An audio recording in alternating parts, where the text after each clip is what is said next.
ప్రజలకు మరొకసారి మన వాళ్ళంతా కూడా అక్కడికి వెళ్ళి అక్కడే నిలబడి చక్కగా ఎక్స్ప్లెయిన్ చేస్తూ ప్రజలకు తెలియజేసినటువంటి పరిస్థితులు ఇప్పటిదాకా కూడా మనం చూసాం. స్టేట్ మొత్తం కూడా చాలా చక్కగా ఈ కార్యక్రమం జరిగింది.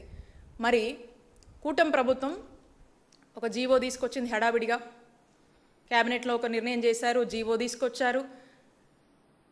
ఎవరితో పనిలా, ఎవరిని పట్టించుకోవాల్సిన పనిలా, పీపీపీ అంటూ ప్రైవేటైజేషన్ అంటూ దాంట్లో ఒక బిజినెస్ ఎజెండాని పెట్టుకొని వాళ్ళకి సంబంధించిన వాళ్ళకి అప్పజెప్పేటువంటి ఒక స్కామ్లో భాగంగా మొన్న చూసాం.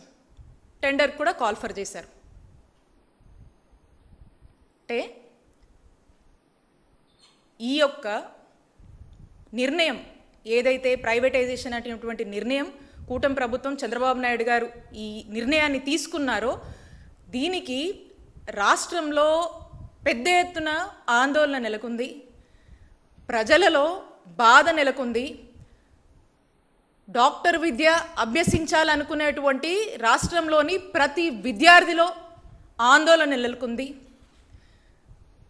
ఒక వ్యతిరేకత అనేది ప్రజలందరూ కూడా అనేక రకాలుగా ఈ వరుసగా చూస్తూ ఉన్నాం. ఈ జీవో వచ్చిన దగ్గర నుంచి కూడా అనేక ప్లాట్ఫామ్స్లో అనేక సంఘాలు కావచ్చు, అనేక ప్రతిపక్ష సంబంధించినటువంటి పార్టీలు కావచ్చు, అనేక ప్లాట్ఫామ్స్లో, న్యూట్రల్ ప్లాట్ఫామ్స్లో అనేక డిస్కషన్స్ ఒక పెద్ద డిబేటబుల్ అంశంగా మారింది. ఇది ఒక సోషల్ కాజ్ కోసం అందరూ కూడా రాష్ట్ర భవిష్యత్ కోసము, ఈ రాష్ట్రంలో ఉన్నటువంటి డాక్టర్ విద్య చదవాలనుకునేటువంటి ఆ విద్యార్థుల భవిష్యత్ కోసము ప్రతి జిల్లాలో ఒక అపోలో లాంటి కార్పొరేట్ హాస్పిటల్ ఉండేది. ఈ మెడికల్ కాలేజ్ కనుక మనం అనుకున్నట్టు జగన్మోహన్ రెడ్డి గారు ప్రారంభించినవి ఇంకా ప్రారంభం నోచుకునేటువంటి ఈ కాలేజీలు కనుక కూటమి ప్రభుత్వం కొద్ది చిత్తశుద్ధో కొద్దిపాటి ఇంట్రెస్టో చూపించి వీటిని ప్రారంభిస్తే కనుక ప్రతి జిల్లాలో ఈరోజు అక్కడి ప్రజలకు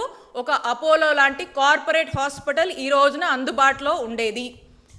ఈ కార్పొరేట్ స్థాయి వైద్యాన్ని, ఈ వైద్య సేవల్ని, ఈ వైద్య విద్య అభ్యసించాలనుకునేటువంటి ఆ విద్యార్థుల ఆశల్ని పూర్తిగా కూడా పట్టించుకోకుండా వ్యవహరిస్తున్నటువంటి కూటమి ప్రభుత్వం తీరుని ఈరోజు నిరసన తెలియజేసుకుంటూ ఈ ప్రైవేటైజేషన్ అనేటువంటి ఆలోచనని కంప్లీట్గా మీరు వెనక్కి తీసుకోవాలి, ఈ జీవోని రద్దు చేయాలి, ఈ ఆలోచనని విత్డ్రా చేసుకోవాలి, ఈ ఆలోచనని వెనక్కి తీసుకోవాలి, ఇది చాలా తప్పు అని చెప్పి పెద్ద ఎత్తున ప్రజల నుంచి వస్తున్నటువంటి ఒక ఆవేదన,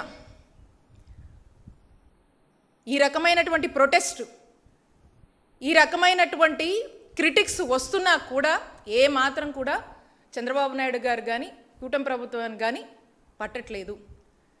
బ్లైండ్గా వాళ్ళు అధికారంలోకి వస్తానే ఒకటి నిర్ణయించుకున్నారు.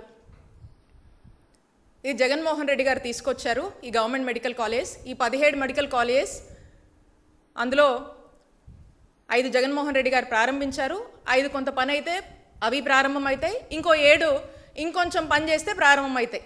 ఇవన్నీ ప్రారంభమైన ఇక్కడ ప్రజలకు ఉపయోగపడుతుందనేటువంటి యాంగిల్లో చూడట్లా. ఎంతసేపు ఇవి అన్నీ కట్టినా కట్టకపోయినా మనల్ని అడిగే వాళ్ళు ఎవరు లేరు, మోసపోయేది ప్రజలు, మోసపోయేది డాక్టర్ చదువులు చదువుకునేటువంటి విద్యార్థులు. వీళ్ళని మనం మోసం చేసినా మనల్ని అడిగే వాళ్ళు ఎవరు ఉండరు, దీని గురించి ప్రస్తావించే వాళ్ళు ఉండరు.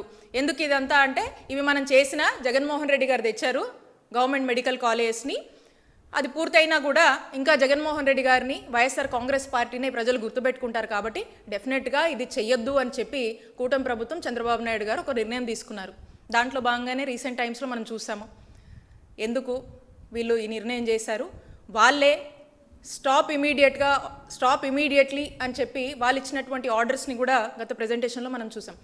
మరి ఈ అన్ని వాస్తవాలని కూడా ఈరోజు రాష్ట్ర వ్యాప్తంగా అన్ని జిల్లాల్లో ఉన్నటువంటి కాలేజెస్ దగ్గర ప్రజలందరూ కూడా వెళ్ళి ఈ వాస్తవాల్ని మరొకసారి ప్రజలకు పూర్తి స్థాయిలో కూడా దీన్ని చెప్పేటువంటి ప్రయత్నం ఈరోజు చేశారు. మరి ఇది గ్రాండ్ సక్సెస్ అయింది. ఇక నిన్నటి నుంచి మనం చూసాము ఈ కార్యక్రమాన్ని వైఎస్ఆర్ కాంగ్రెస్ పార్టీ పిలుపునిచ్చింది. ఈ కార్యక్రమానికి పెద్ద ఎత్తున జనం తరలి వస్తున్నారు, వచ్చే అవకాశం ఉందని చెప్పి అధికార పార్టీ కూటమి ప్రభుత్వం గెస్ట్ చేస్తుంది.